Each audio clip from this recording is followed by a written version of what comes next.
حضرت موسیٰ علیہ السلام کے پاس ایک شخص آیا اور کہنے لگا حضور مجھے جانوروں کی بولیاں سکھا دیں۔ حضرت موسیٰ علیہ السلام نے کہا تو جانوروں کی بولیاں کیوں سیکھتا ہے؟ اس شخص نے کہا کہ میرا شوق ہے میں جانوروں کی بولیاں سیکھوں۔ تو حضرت موسیٰ علیہ السلام نے اس کو کہا تو جانوروں کی بولیاں نہ سیکھ۔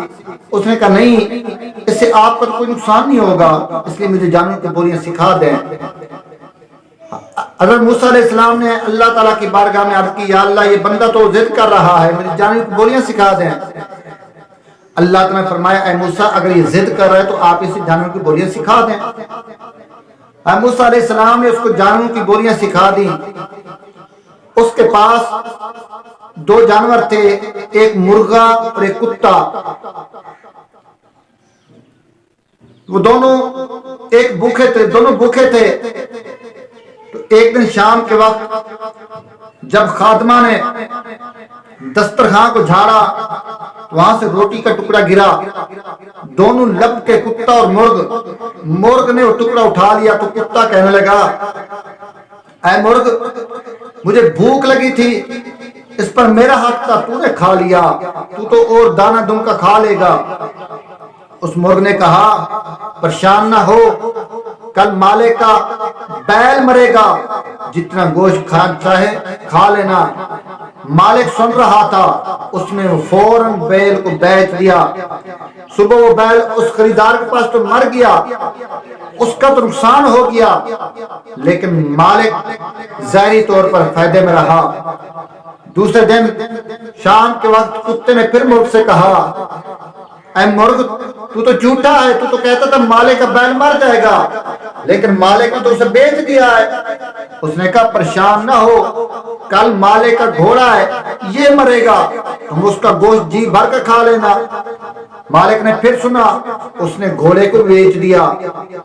جب گھوڑے کو بیچا تو گھوڑا اس خریدار کے پاس بھی مر گیا، مالک کو ظاہری فائدہ ہو گیا۔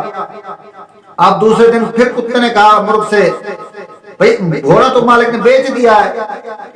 اس مرغ نے کہا اے کتے پریشان نہ ہو، اب کل مالک خود مر جائے گا، اس کے مرنے پر جو کھانے پکائے جائیں گے اس میں سے تیرا حصہ بھی بہت زیادہ تجھے مل جائے گا۔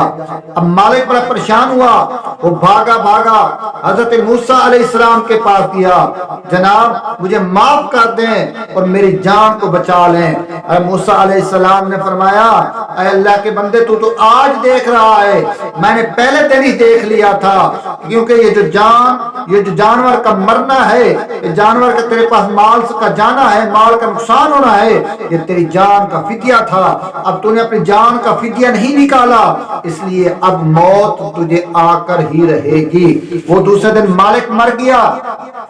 اس سے ہمیں سبق یہ ملتا ہے کہ جو ہمارا نقصان ہوتا ہے اس نقصان پر اللہ کی رضا سمجھ کے ہمیں اللہ کا ہر حال میں شکر ادا کرنا چاہیے، اور اللہ کی راہ میں جو چیز جاری ہوتی ہے صدقہ خیرات کرتے رہنا چاہیے۔ مرنے والی چیز پر پھر بھی رب کا شکر ادا کرنا چاہیے، وہ تھی تو رب نے دی تھی، لی تو رب نے لے لی۔